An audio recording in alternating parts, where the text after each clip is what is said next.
Dersimize hoş geldiniz. Bizani dersimizde ahırınacha görsangiz $100 utib olish imkoniyatınız bor. Men kafolat beraman, bu dersni ko'rgandan keyin hayotınız 100% o'zgaradi. Qanday qilib 5 xil kategoriyadagi liboslarni yaratish, tikish mumkin? Klassik uslub, ansambl uslubi, sarpo yo'nalishi, oqshom liboslari, shu bilan birga korset novi va uni chiqarishdagi amaliy maslahatlar, plus taraflar va minus taraflari shularni bugun o'rganib chiqamiz. Qanday qilib libosni shu ko'rinishgacha akkalish mumkin, nov bosqichlar bo'lib o'tadi va undan ham noldan instruksiyasini ko'rsatib o'tamiz biza bugun. Nechun sizni tikkan kiyimlar bir yeri o'xshasa, bir yeri o'xshamaydi. Sizni DNK'ngiz qaysi yo'nalishda o'zi aslida o'sha DNK'ngizni ham topishda biza sizga yordam berib o'tamiz bugun darsligimizda. Har bir yo'nalishda libos yaratishni, narx aytishni, qimmat chekda ishlashni, pozitsiya tanlab, sistema o'rnatib, o'z atelyengizni ochishni, atelye ochgandan keyin nishab rivojlanish, nishab yuritishlarni bular ham haqida maslahatlar berib o'tamiz. Shaxsiy brendingizni yuritib, shuni izidan mijoz topish va soha bo'yicha donilish tartibini ham o'rgatib o'tamiz. Hammasi shu video darslikda ko'rib chiqamiz. Hamma narsani diqqat bilan ekranga yaqin kelib ko'ring va bepul, lekin o'ta qimmat darsni o'tkazib yubormanglar. Adım Lalaxon, 30 yillik tajribaga ega tikuvchi dizaynerman. 1000ga yaqin shogirdlarni chiqarganman.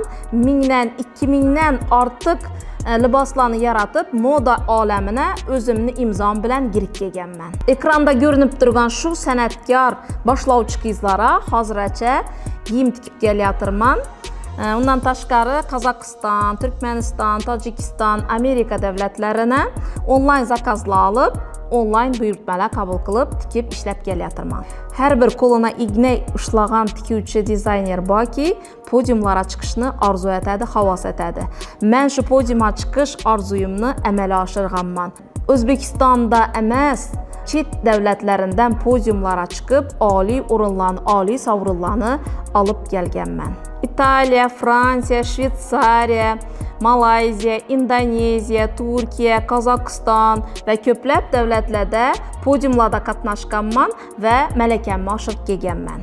Odatda tikuvchilarimiz o'zina kelib chiqqan zakaz bo'yicha ishlaydilar.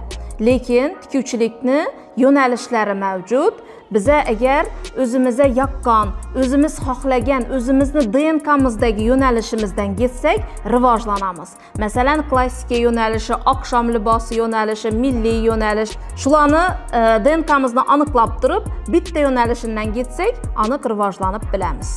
Lekin dizayner bo'lish uchun bu hamma yo'nalishni bilishimiz kerak bo'ladi. Hamma yo'nalishni bilmasak, dizayner bo'lib bilmaymiz. Sarpo yo'nalishini olib qaraydigan bo'lsak, bizda sarpo yo'nalishida 80% tikuvchilarimiz tikadilar. Bu sarpo yo'nalishida mehnat salgina ozroq atiladi, ko'plab zakaz olib turib, ko'plab tikib turib, kamroq daromad ko'riladi. Sarpo yo'nalishida asosan shu uchun ko'proq mehnat atishga to'g'ri kelib qoladi.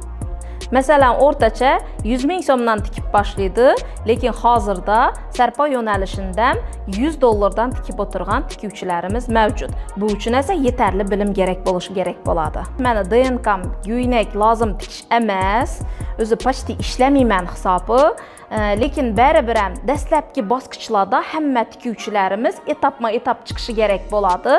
Birinchi etaplarda shu yo'nalishdan boshlab turib, keyin qiyin etaplara o'tganlaringiz ma'qul deb o'ylayman.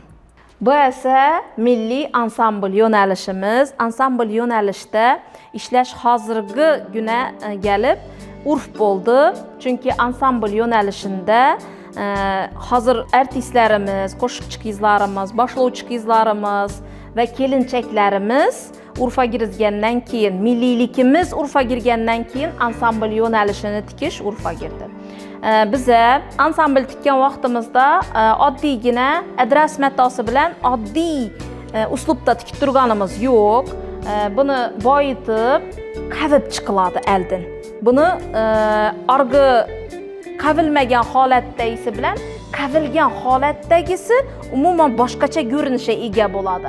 Bundan tashqari ko'rishlaringiz mumkin, ichida astar bilan ishlaniladi.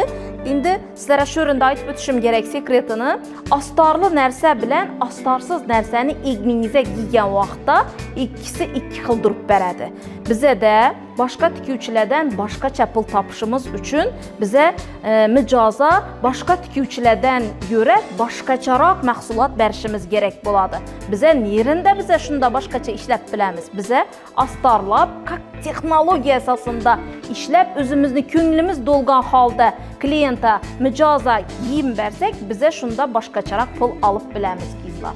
Keyin biza ko'pinchalik qo'l ishlari bilan bezalgan holda adreslarimizni bezatib turibmiz ko'pchilik tikuvchilarimiz ham. Endi buni olib qaraydigan bo'lsak, milliy yo'nalishda, milliy ansambl yo'nalishindagi kiyimlarimizni olib qaraydigan bo'lsak, men hozirda shaxsan o'zim Tojikistonga $1,500 ham ansambl yo'nalishimizdagi kiyimlarimizni sotib turibman.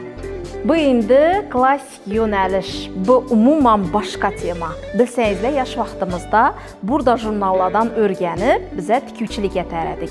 Burada jurnallarda shunday tartib bor edi. Bir tochka qo'yilgan kiyimlarda bunda havaskor tikuvchilar ham, hali tikuvchilikdan xabari yo'q odamlar ham tikib olsalar bo'lar edi. Ikki tochkalarda ozgina ma'lumotga ega tikuvchilar tiksa bo'lar edi. 3, 4, 5 tochkali narsalarga klassik liboslar girar edi. Klassik liboslar eng kuchli dizaynerlar tomonidan yaratiladi. Chunki bu astarlangan kiyimlar, ko'rishlaringiz mumkin. Astarlarni o'zini tikish tartiblari, qaysi dublerini nera ishlatish tartiblari bor. Qizlar qaranglar. Men chet davlatına borib o'qib kelmasimdan oldin, klassik libosni o'qib kelmasimdan oldin hamma kostyumlar bir xil ishlanadi deb o'ylar edim. Toki o'qib bilimimni oshirib kelmayincham. Keyin bildimki, yozgi kostyumlarni texnologiyasi boshqacha ishlanadi ekan, qishki kostyumlarning texnologiyasi boshqacha ishlanadi ekan. Yozgi kostyumlarni bichimi boshqa, qishki kostyumlarni bichimi boshqa bo'ladi ekan. Ichine ishlatadigan dublerinlari, astarlari alohida tema ekan. Men shu narsalarni o'qib kelmayincham, men bir xil tikaradim, yozgisini ham, qishqisini ham. Qizlar, yoqalardagi, hamma yerdagi choklar dekoratsiya vazifasini bajaradi. Klassik kiyime, DNK'si klassik kiyime ega bo'lgan tikuvchilar bu narsani yaxshi tushunadilar. Har bir choklardan zavq oladigan tikuvchilarimiz klassikani sevuvchi tikuvchilarimiz hisoblanadi. Lekin o'zi aslida eng zo'r tikuvchi klassikani eng zo'r tikadigan tikuvchi hisoblanadi. Ko'pchilik tikuvchilarimiz klassika yo'nalishidagi bichimni oddiy bichim bilan adashtiradilar qizlar. O'zi aslida bichimda, kostyum bichimida qaranglar, bokovoy liniya bo'lmaydi, bokovoyda chiziq bo'lmaydi. Shu bizada ko'pchilik tikuvchilarimizning xatosi, ina shu yerdan bokovoy liniyaga bo'lib turib, oddiy koftani astarlab turib kostyum atadilar. Lekin buning bo'lmaydi. O'zi oddiy asosimiz bilan kostyum asosimizni o'rtasindagi farq bu grudnoy vitishkamizni kisani yonina ko'chirib olishimizda bo'ladi qizlar. Yana bir yo'nalishimiz oqshom libosi yo'nalishimiz hisoblanadi. Bu yo'nalishda endi ko'proq tajriba kerak bo'ladi. Oqshom libosini DNK'si bodamgina tikib biladi. Meni shaxsan o'zimni DNK'm oqshom libosi. Biza oqshom libosi degan vaqtimizda faqatgina bir dona uslubni tushunishimiz xato bo'ladi. Bir dona go'ynak shaklini akkalincha uning ichida faqat dizaynerlar tushunadigan sekretlari bo'ladi. Masalan, bir dona oddiygina go'ynakni har xil korset ishlasa bo'ladi. Masalan, korsetlar ham har xil turlari bor. Korsetlarni siyetishni korset, skletni korsetni qizlar yodlaringizda tursin. Buni faqatgina svadebni go'ynaklarda ishlatamiz. Keyin ichidan bir qator korset bo'lib turib, ustidan qolib bo'ladigan kiyimlarimiz bor. Keyin korsetlarimizni reglerlari haqida gaplab o'tishim kerak. Hozirda har xil reglerlar mavjud, plasmas tikiladigan, ichine diqib tikiladigan reglerlarimiz bor. Men lekin hozirgi kunda ko'plab zakazlarima ina shu jilkaya o'xshagan, prujina o'xshagan reglendan foydalanib turibman. Sizlarga maslahat beraman, chunki qayrilish hisobi zo'r bo'lib beradi, figurani zo'r ushab beradi. Hech qachon adashmanglar. Yuqorigacha gelgan fasonlarimiz tepasi yopiq holatdagi kiyimlarimizga o't ido yuqorisinacha reglen tikib qo'yilmaydi.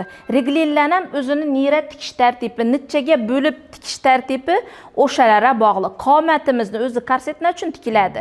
Biza qomatimizni ushlab berishi uchun bu korset noqulay narsa, qulay narsa emas.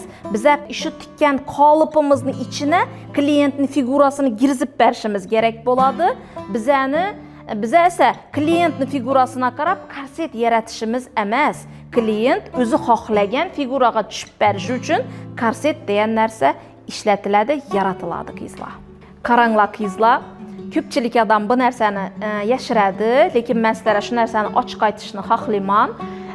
Shu reglen chiziqlarimizni, choklarimizni korsetda nechalik ko'p etadigan bo'lsak, shu reglenni nechalik ko'p ishlatib beradigan bo'lsak, korsetimiz biza xohlagan figurani yasab beradi, chiqarib beradi. Bu oxirgi yo'nalishimiz, bu oqshom libosi yo'nalishi. Bu meni eng sevimli, meni Xorazmga tanitgan yo'nalish shu oqshom libosi hisoblanadi. Bu yo'nalishda qizlar hazzatib, mazza qilib ijod etsangizlar bo'ladi. Bunda fantaziyani ishlatsangizlar bo'ladi. Fantaziyani bilasizlar, chegarasi yo'q qizlar. Men aynan shu hayotda shu liboslarning ichida yashayman. Qizlar, sizlarga ma'lumot o'rnida aytib o'taman. Aynan shu fasonimizdan, aynan shu libosimizdan $18,000 sof foyda ko'rganman. Men bu libosimizni birinchi tikkanman. Vaqtda bir san'atkor qizimizga tikkanman. Bundan ko'rib turib, bir daniga 2 dana zakaz olganman, onlayn zakaz olganman. Buni shu vaqtida bir kiyimni $300 dan tikkanman. Keyin 2 libosni yuvarganimdan keyin menga har qaysisidan 2 dan zakaz tushdi. Keyin men bu kiyimni $500 tikishga qaror etdim. $500 tikkanimdan keyin yana zakazlar ko'payaverdi. Endi foyda nerda bo'ldi? Faqat qimmatlatishda bo'lmadi qizlar. Bir dona texnologim bu narsani avval bir kunda tikib turgan bo'lsa, qo'li o'rganib ketganidan keyin bu narsa yod bo'lib ketganidan keyin vaqtdan yutib boshladi. Masalan, bir kunda tikib turgan ishchi qizimiz endi bu narsamizni yarim kunda ishlab boshladi. Keyin yana tikkandan keyin soatlar qisqarib, endi oxirgi etapga kelib turib, shu aynan qiyin bo'lgan libosimizni ham 2 satda bitirib turib, vaqtdan pul ishlab boshladi. Ko'pchilik o'ylaydi, bu libosni tikish uchun dum ko'p vaqt ketsa kerak deb o'ylaydi. Lekin bizda aniq asos bo'lsa, aniq baza bo'lsa, biza aniq ustozlardan bilim olgan bo'lsak, malakamizni oshirgan bo'lsak, bu narsalar 1 soat, 2 soatda tayyor bo'ladigan narsa. Даже biza mijozni ko'rmaynam turib, onlayn zakaz olib turib, aniq o'lchovga ega bo'lsak, shu o'lchov bo'yicha 2 soatda, 1,5 soatda shunday chiroyli liboslarni yaratishimiz mumkin. Bizga faqatgina aniq asos baza kerak bo'ladi. Qaranglar qizlar, endi shu o'rinda sizlarga yangilikimni aytacakman, sizlarga foydali ma'lumotni aytacakman. To'shna shu libosimizni noldan, ipinden, ignasinacha 7 bosqichga bo'lingan bosqichlarini hammasini o'rgatib o'tacakman. Shu o'rni o'zida darsni oxirigacha ko'ringlar. Bir danam sekretini qoldirmay o'rgataman. Ekranga yaqin keling, bu sekretlarni ko'pchilik odam sizga pul sotadi. Demak, bizani shu go'ynakimizni shunday holatına kelishi uchun 7 bosqich kerak bo'ladi. Go'ynakimiz 7 dana bosqichdan o'tadi. Birinchi etap to'g'ri o'lcham olish, ikkinchi etap fason tanlab, eskiz chizish. Üçüncü etap likalasını chiqarish, 4-etap metani bitishga tayyorlav, ya'ni dekotirovka.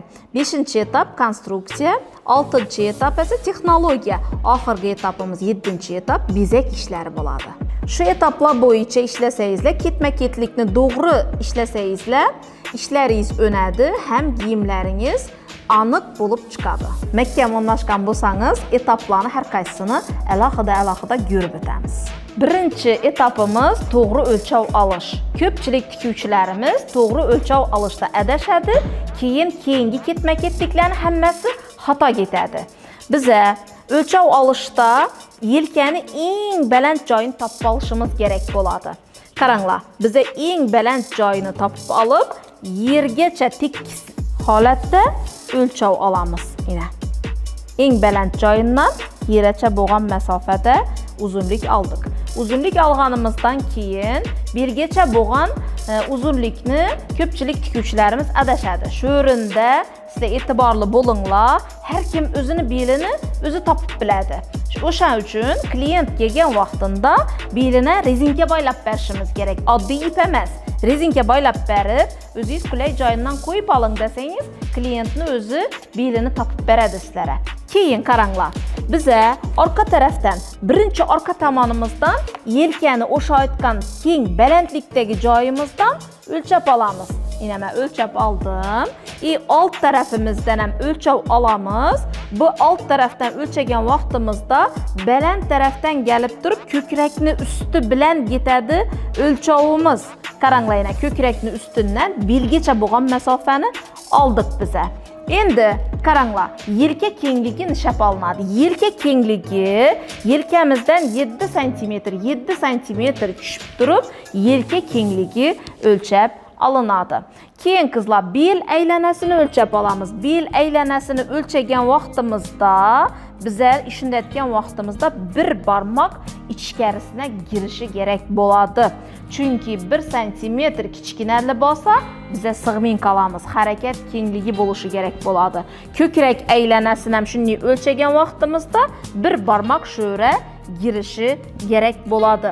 Bo'ksa aylanasini ham o'lchagan vaqtimizda bir barmoq joy sho'rda qolishi kerak bo'ladi qizlar. Demak, endi bize to'g'ri o'lchov olishni o'rgangan bo'lsak, keyingi bosqichga o'tamiz. Keyingi bosqichimiz esa eskiz chizish bo'ladi. Qizlar, eskiz chizishda ko'p odam xatolashadi. Chunki eskizini chizmasam ham chiroyli tikib bilaman deb o'ylaydilar. Bilasizlarmi? Ko'pchilik tikuvchilari zakaz keladi. Ko'pchilik tikuvchilarimiz o'sha kelgan zakazni klient aytganidek etib tikib biladilar, lekin o'zingizdan fason yaratib bering. O'zingiz bilasiz, chiroyli chiqqanini aytib bering, hech kimda yo'q narsa giyasim bor desa, tikuvchilar ishlab bera olmaydilar. Shu o'rinda xato bo'ladi, bilasizlarmi qizlar? Ana o'sha yerinde qizlar eskiz chizib bilmasligidan. Fantaziya cheksiz. O'sha fantaziyani chiqarish uchun faqat chizishni bilish kerak. Chiroyli chizgan odam chiroyli tikib biladi qizlar. O'sha narsani yodlaringizdan chiqarmanglar. Men har doim даже kechasida uxlab yotgan vaqtimda yonimda qog'oz bilan qalam olib yotaman. Kelgan fasonni srazu daftara tushib qo'yishga harakat etaman qizlar. Qizlar, dizaynerni eng fishka joyim, eng aniq fishkasam faqat chizishda bo'ladi. Eskizimiz tayyor bo'ldi. Qizlar, tasavvurlaringizni amaliyotda sinasangizlar, qimmatga tushishi mumkin. Esa qog'ozda sinasangizlar, bu sizlarga tajriba bo'ladi. Bemalol biza nichali giyim bo'lsam, nichali fantaziya bo'lsam, qog'ozga tushsak bizlara shunchalik oson bo'ladi. Qizlar, eskiz chizishda bir dona sekret bor, qizlar. Bize eskizini chizmasimizdan oldin libosni gavda chizib olishimiz kerak. Gavda chizganimizdan keyin o'sha gavdaya giyim kiygizishimiz kerak bo'ladi. Qizlar, bu 3-etapimiz lekala tayyorlash bo'ladi. Qizlar, lekala novi.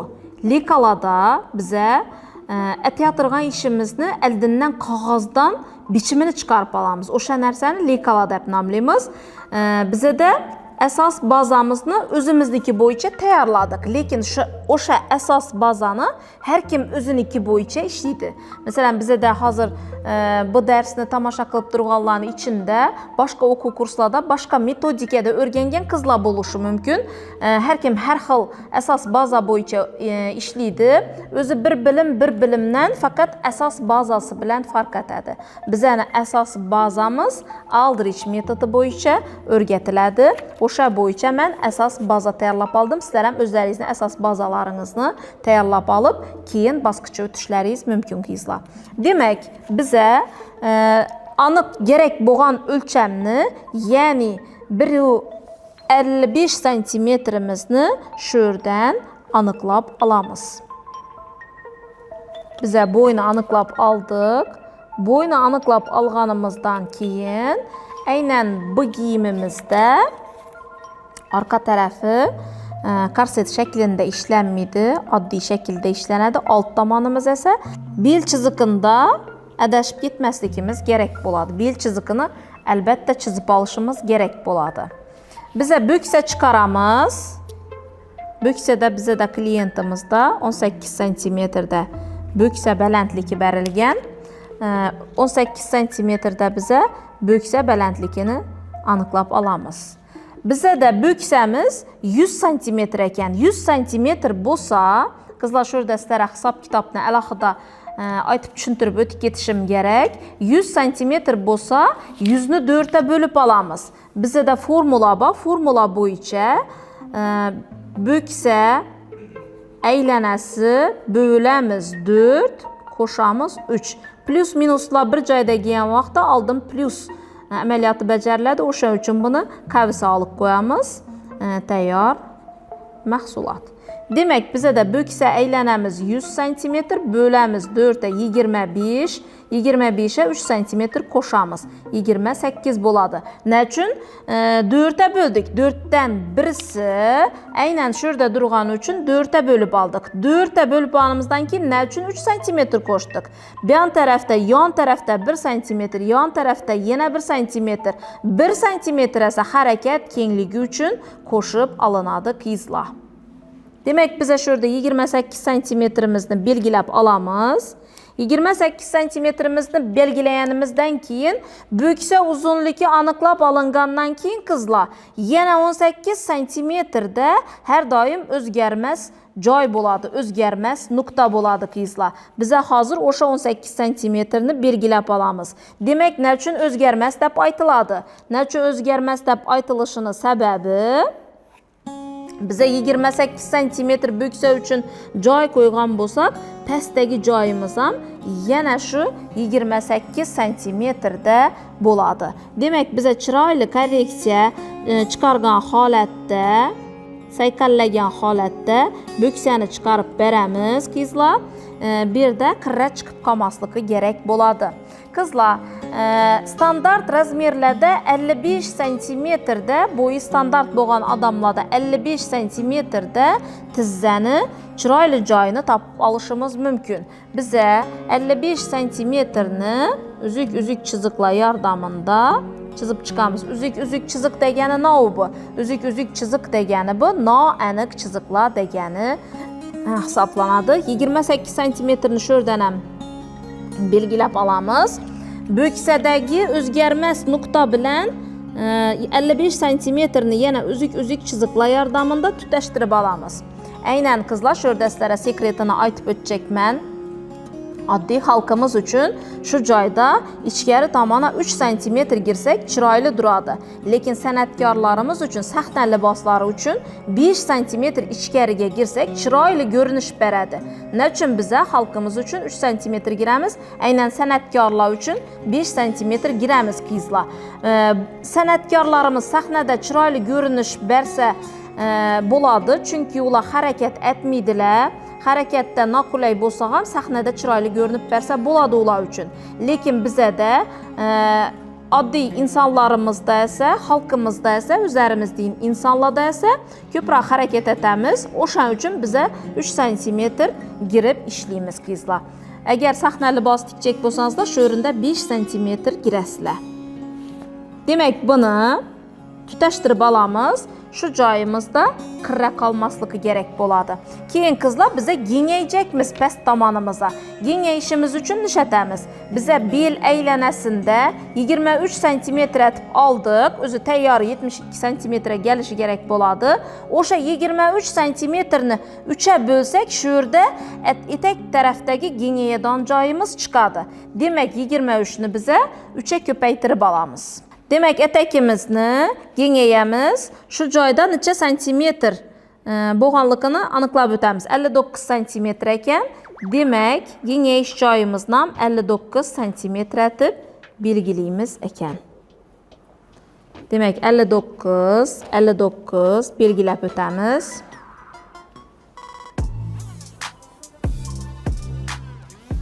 Yine qizlar, bizada orqa bichimimiz tayyor bo'ldi. Endi buni kesib chiqamiz. Demak, biz arkani kesib oldik. Arkani kesib olgandan keyin bel chizigimizni aniqlashtirib qo'yibmiz. Demak, biza 1 sm orqa tarafdagi choy haqqini bu yana chiqargan holatimizda qo'yib olamiz. Beldagi chizigimizdan 1 sm tepadan qo'yib chizib olamiz. Qolgan joyini xuddi o'zidan etib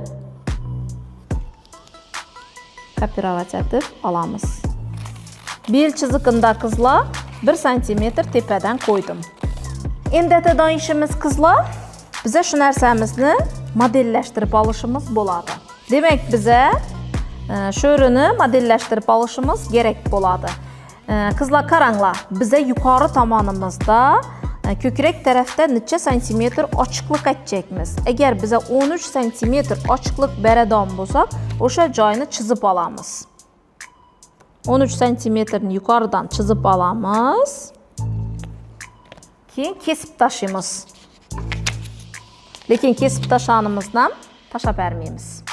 Endi bize şurada birinchi chizigimizni uzaytirib olamiz.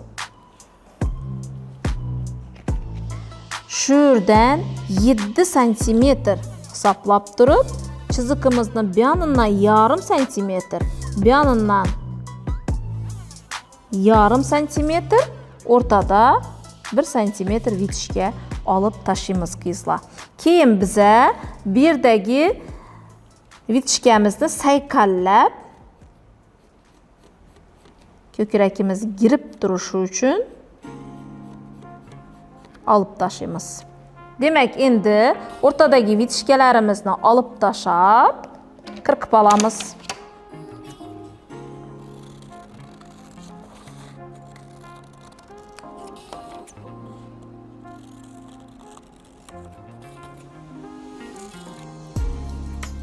Endi grudnoy vitishkamizni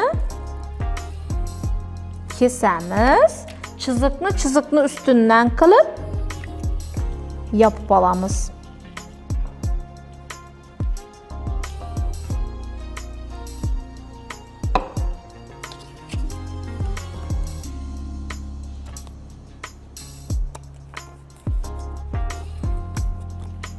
Endi bu modellashgan likalalarimizni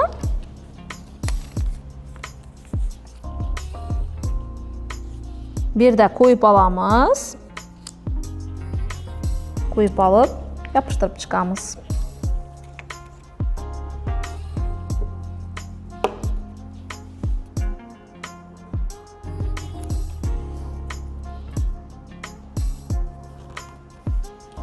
Endi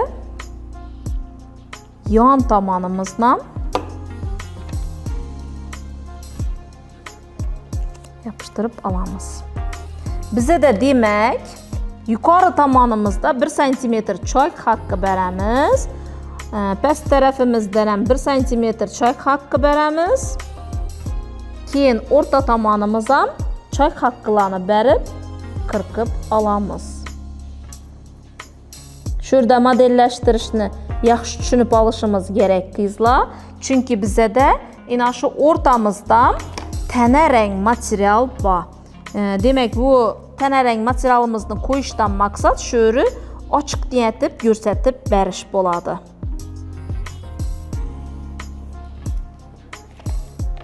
Demak, buni ham qirqib olamiz.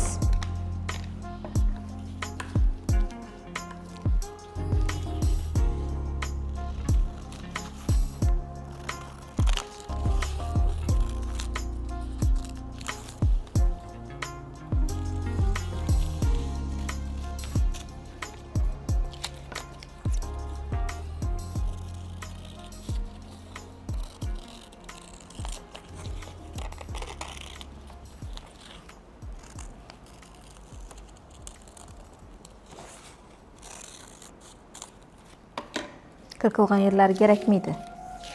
Köp vaxtını alıb getədi.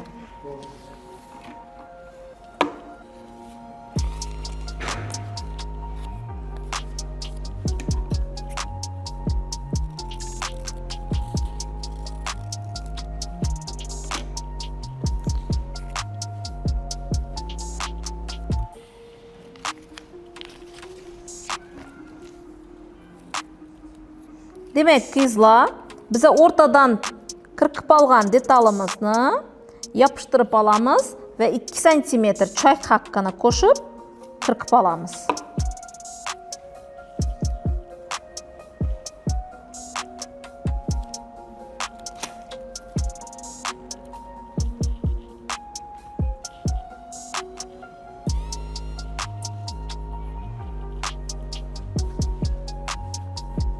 Bu ortadaki detalımız tənə rəngdə buladı. Buldu qırqılğan yer gərəkmiydi. Özü heç qaysısınam qırqılğan yeri gərəkmiydi. Qırqı taşanlaş örünü.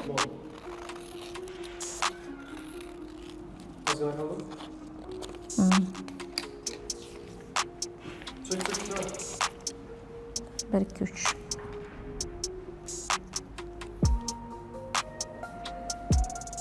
Ayt söylüyorum. Demek kızlar, görüp durğanlarınız deyin. Bir de detalımız tənə rəngdə buladı. Bula isə metanı özünün rəngində, göynəkli özünün rəngində buladı. Yukarı tamanımıza 1 cm çay hakkı koşup durup tənə rəngdəki yubka setke metası bilən işləp alamız. Arka tamanımızdan şunun setke bilən açıqlıq təyar etib alamız. Arka tamanımızda fakat 12-13 santimetrlə düşüb basaq yeterli hesaplanadı. Demek arka tamanımızda yukarıda qırqıb alğan cayımıza 2 cm koşamız. Alt tamanımıza 1 cm koşamız. Çünkü 1 cm koşuşumuzdan maksat bizəni yukarı korset tərəfimizdən 1 cm koşulğan. Arka tamanımızda isə koşulmağa fakat setkəyə koşamız kızlar. Demek bize bel vitişkəmizdən bərb alamız arka tamanımıza.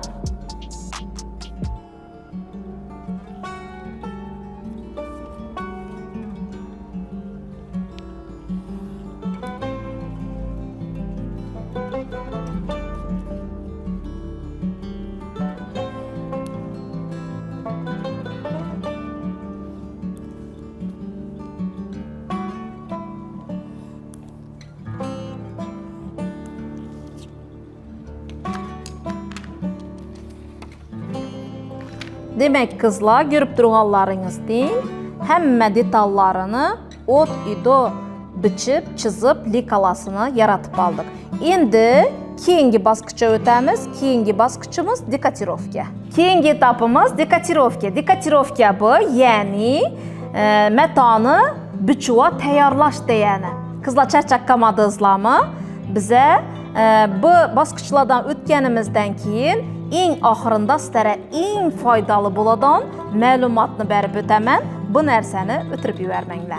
Demək, metamızını, hər bir metamızını faqat veçerni axşam libasında məhz başqa ətiyyatırğan yönəlişlərinizdən gərək buladan cihəti hər bir metanın strukturasını öyrəniş gərək buladı. Strukturasında metalanı məlum bir prosentdə sintetika metası aralaşqan boladı. Sintetika metası aralaşqanlığı səbəbli metamız ütük basqan vaxtda az qına santimetrə girişədi. O şən üçün bizə dekotirovka cərəyanından ötürüşümüz gərək boladı. Demək, bizə əgər dekotirovka etməyindirib biçib başlaydan bolsaq, keyin dublerin yapıştırğan vaxtımızda az qınadan girişədi, keyin yenə çöklərə ütük basqan vaxtımızda yenə az qınadan girişədidən bizəni razmerimiz yoxalıb getədi. O şən üçün bizə aldın dekotirovka etib, keyin biçuva təyarlaşımız gərək boladı kızlar. Kızlar, keyingi basqıçımız konstruksiya. Konstruksiya bu ən gərəkli, ən mühüm basqıçlarımızdan birisi hesaplanadı. Kızlar, konstruksiyada navğa itibar verişimiz gerek. Metamızını vertikal ve horizontal yönəlişlərinə dım əhəmiyyət verib ötüşümüz gerek boladı. Keyin qizlar, agar biza shu matamizni to'g'ri yo'nalish bo'yicha joylashtirmasak, likalalarimizni biza kasoy joydan ishlaydigan bo'lsak, demak gavdaga kirgan vaqtida zalom tashab qolishi mumkin. O'sha uchun biza konstruksiyani to'g'ri aytishimiz kerak bo'ladi. Konstruksiya aytayotgan vaqtimizda qizlar erinmasdan bulavkalab likalalarimizni o'rnatib olishimiz kerak. Bulavkalab o'rnatib olganimizdan keyin bor bilan ishlanadigan joylarimizni bor bilan ishlaymiz albatta, lekin jiddiy ruchkadan foydalanish ahamiyatli deb o'ylayman. Men o'zim shaxsan jiddiy ruchka bilan ishlayman, chunki o'sha jiddiy ruchkani ustundangina mayda chiziqlarni ustundangina qirqish kerak. Qizlar konstruksiyada 0,5 0,2 desatkalari ahamiyatliroq bo'linglar, chunki 4dan birisi likala turibdi metoda. Demak, 0,2 dan bo'lgandam, 0,5 dan bo'lgandam 4 ga ko'paytirsangiz, уже 2 sm razницani beradi 0,5 desatkamiz. Tushunarli bo'ldimi qizlar? Demak, bularni konstruksiyada chiroylatib o'rnashtirib, kasoy joydan emas, to'g'ri joyidan ishlab turib, keyin bichib olamiz. Demak, bizning likalamizda hamma choy haqqilari berilgan. O'shani qo'yamizdan hech qayerine, hech qanaqa choy haqqi qo'shmasdan turib bichib olamiz. O'rtadagi joyimizni esa tanarang metodan bichib olamiz qizlar. Qizlar qaranglar, sizlarga texnologiya jarayonida texnologiyaga girish ketmasdan oldin bir narsani tushuntirib o'tishim kerak. Biza alt qismlarimizga, alt chastlarimizga dublirin yopishtirib olishimiz kerak bo'ladi. Dublirinimizni bizada har xil turlari mavjud. Bizada shuning oddiy dublirinimiz bor, fransuzskiy dublirinimiz bor. Bu fransuzskiy dublirinimizni ko'pchilik odam yaxshi, qalin, kley, ko'p deydidan hamma narsa yopishtirib tashlaydi. Lekin bu xato. Mato, yubka bo'ladigan bo'lsa, fransuzskiy dublirin ishlatishimiz kerakmaydi, chunki aryan tarafa kley chiqib qoladi. O'shaning uchun biza fransuzskiyni faqat qalin matolarda ishlatamiz. Bo'lmasam material yubqaroq bo'ladigan bo'lsa, biza oddiysini.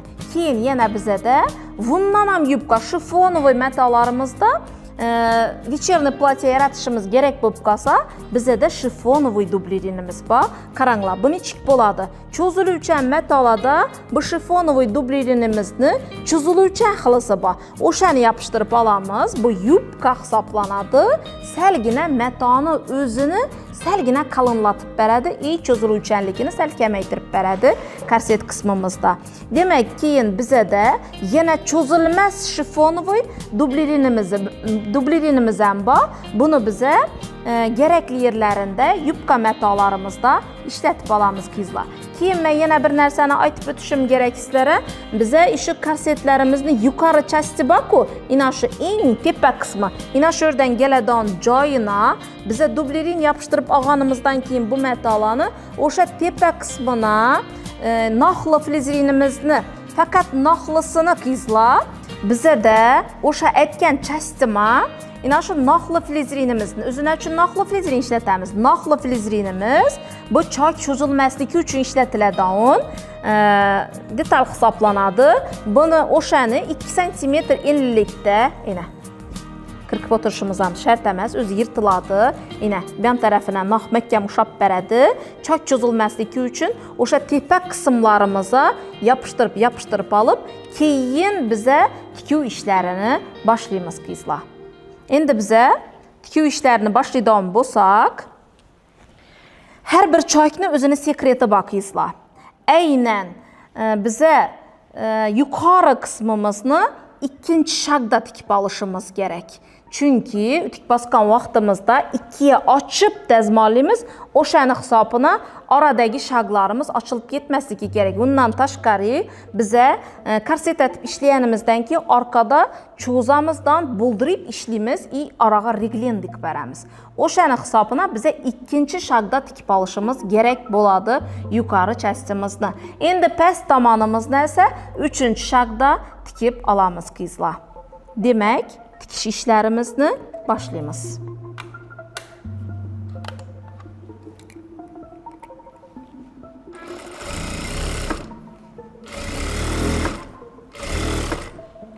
Qizlar, demak biza past tomonimizga, etek qismimizga sizlarga yana qo'shimcha tarzda sovg'a berasim keldi.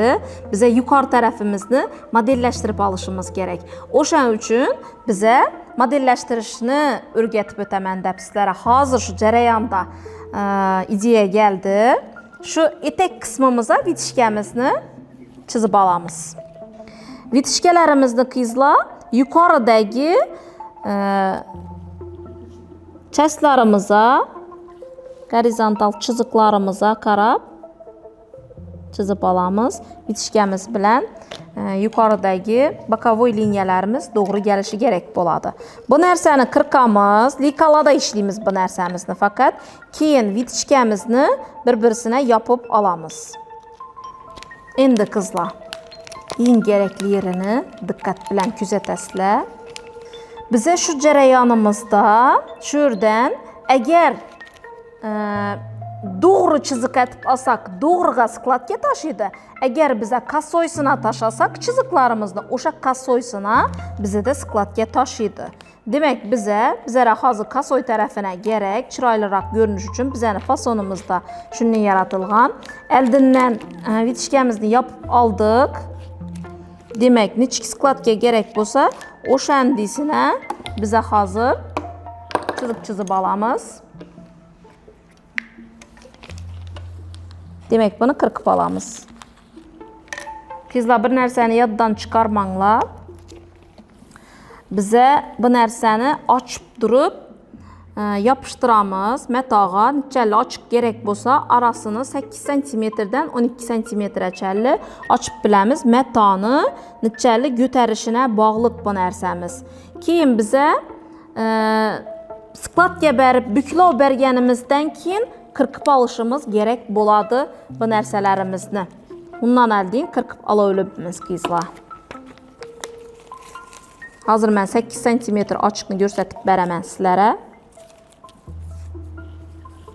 Demak, belgilab olamiz 8 cm-ni. Yana 8 cm belgilab olamiz.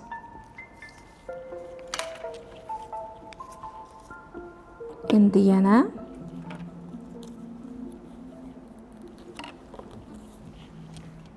Endi yana 8 cm belgilaymiz. Orasi teng ochiq bo'lishi kerak.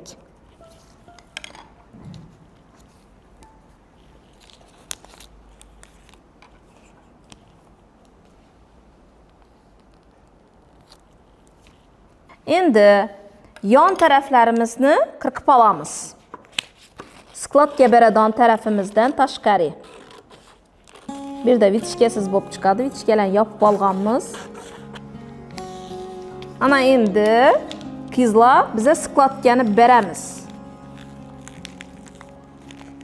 Mana skladgani berdik. Bulavka yordamida bularni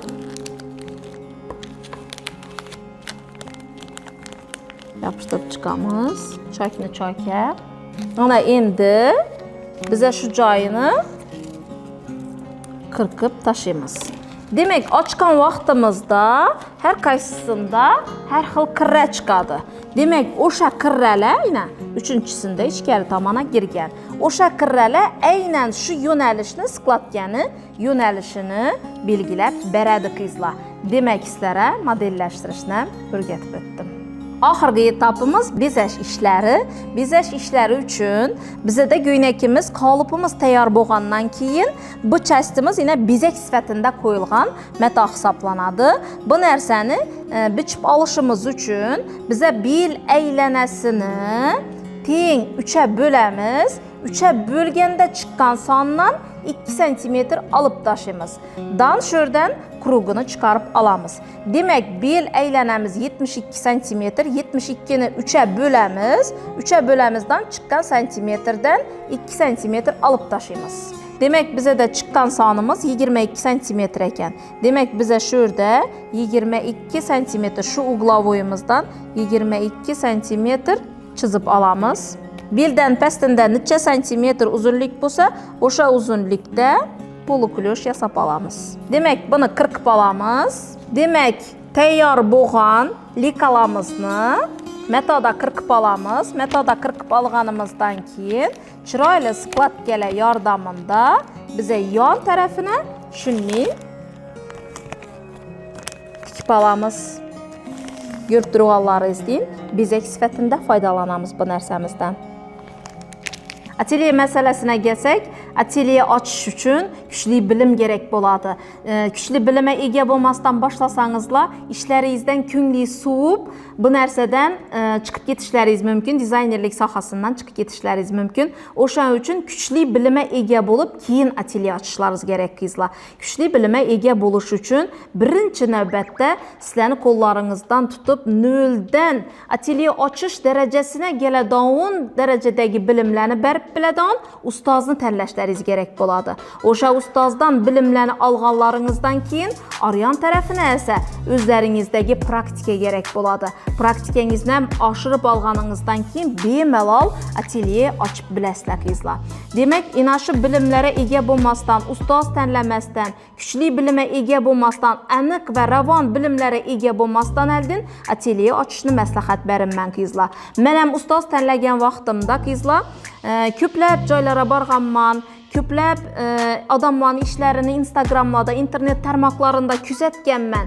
Lekin əynən falan yerə baraman dəb durub, mülcəlləb durub, lekin umuman başqa yönəlişə getib durub, başqa adamını tənləgən vaxtlarım boğan. Çünki mən ustaz tənləgən vaxtda hər bir ustaz özünü praktikasını satadı. Özü əslində eynən tikkən libaslarını görüb kolum bilən xisətib şu nərsəni keyin ustaz tənləgən mən qızlar. Arqalarını, astarlarını açıb görüb, kolum bilən şu çaykilərini xisətib görüb keyin ustazını tənləgən mən qızlar. Oşan üçün sizlərə məsləhətim praktikası köp, sizlərin üstünüzdə da kansa ateliye açışaçəlli güçlü bilim bərədan ustaz tənləb durub keyin ateliye açışlarınızı məsləhət verəmən qızlar.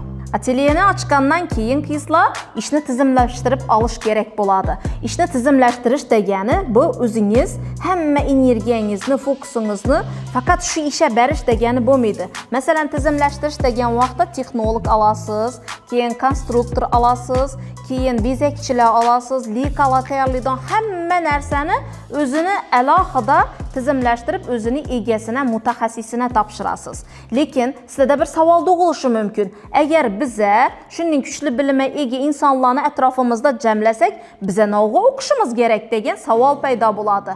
Demək şurunda qızlar, sizlərə cavab verib ötəmən. Sizlər özləriniz şu bilimlərə 100% ega olmayınca, sizlər başqalarını başqarıb bilməysizlər. Oşan üçün aldın özləriniz güçlü bilimə ega olub durub, keyin güçlü mütəxəssislərini ətraflarınıza cəmləb alasınlar.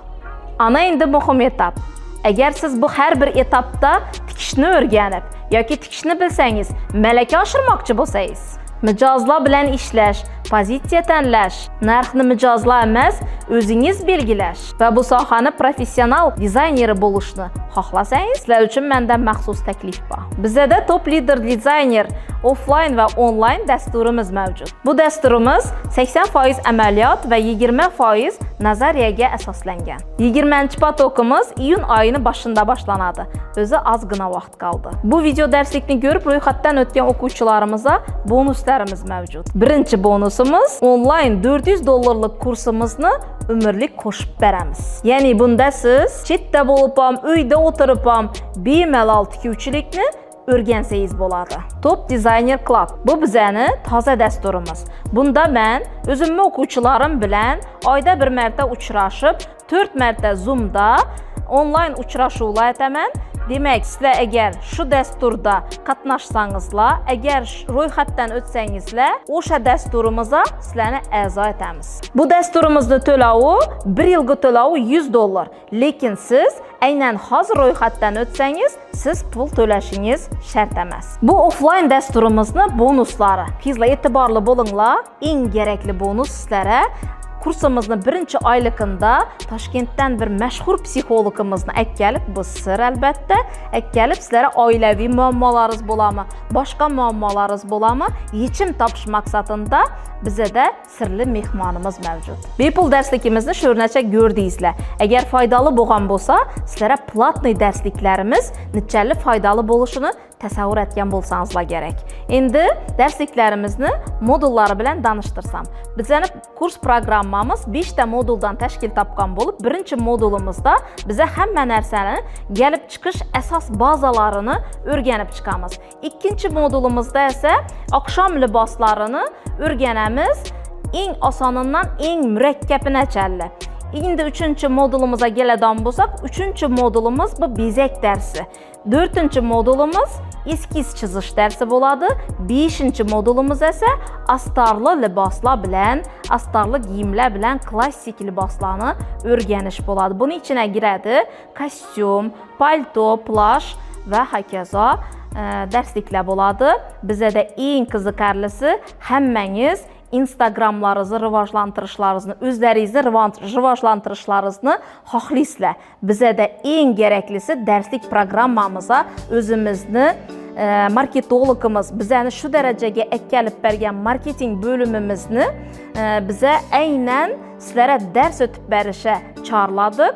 Said Abdullah Madaminov sizlarga biznes darslarini o'tib beradilar, marketing sohasini sizlarga tushuntirib o'tadilar. Undan tashqari sotuv, klientlar bilan nishab gaplashish, biznesni ipidan ignasinacha yangi modulimizda tushuntirib o'tadilar. Bu offline darsligimiz 3,5 oy davom etadi. Haftada 4 kun darslarimiz bo'ladi. Birinchi oyligimizda darslarimiz soati 2 soat, 3 soatdan bo'ladi. Ikkinchi oyligimizda esa ders soatlarimiz cho'ziladi. 4 soat, 5 soatdan ders bo'ladi. 3-oyligimizga, 3,5 oyligimizga kelgan vaqtida kun bo'yi shug'ullanamiz darslar bilan. Shaxsan o'zim darslarni o'taman sizlarga. Ko'pchilik o'ylashi mumkin, o'zi o'tamagan darsni deb, lekin shaxsan o'zim chuqurlashtirilgan holda hamma darsliklarni qo'lingizdan ushlab ipindan ignasinacha o'zim o'rgataman. Kurs yakunida sizlarni super bitiruv kechasi va sertifikat kutib turadi. Kursimizga 1-iyungacha ro'yxatdan o'tsangiz, hamma bonuslarga ega bo'lishingiz mumkin.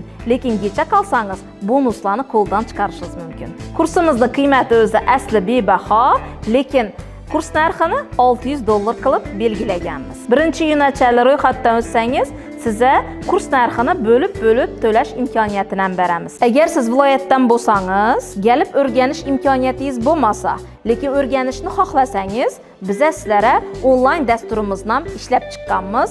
Onlayn dasturimizni har birisi 1 soat va 20 minutdan tashkil topgan 39 ta darsdan iborat onlayn kursimizni sizlarga taklif etamiz. Hozir bepul darsimizni ko'rgan bo'lsangizlar, nechalik jon kuydirib dars o'tgan bo'lsak, onlayn darsligimizda bundan yana 10 karra jon kuydirib dars o'tganmiz va bu sizlarga 100% kafolat beraman.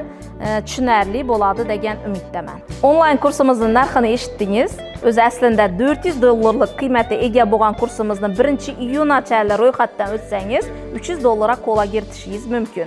Bundan sizlarni albatta sertifikat kutib turibdi va bitiruv kechasi kutib turibdi. Ro'yxatdan o'tish uchun pastda administratorlarimizning telefon raqamlari va Telegram silkalari va ro'yxatdan o'tish uchun silka qoldirganmiz. Hammangizni 20-potokimizda kutib qolamiz.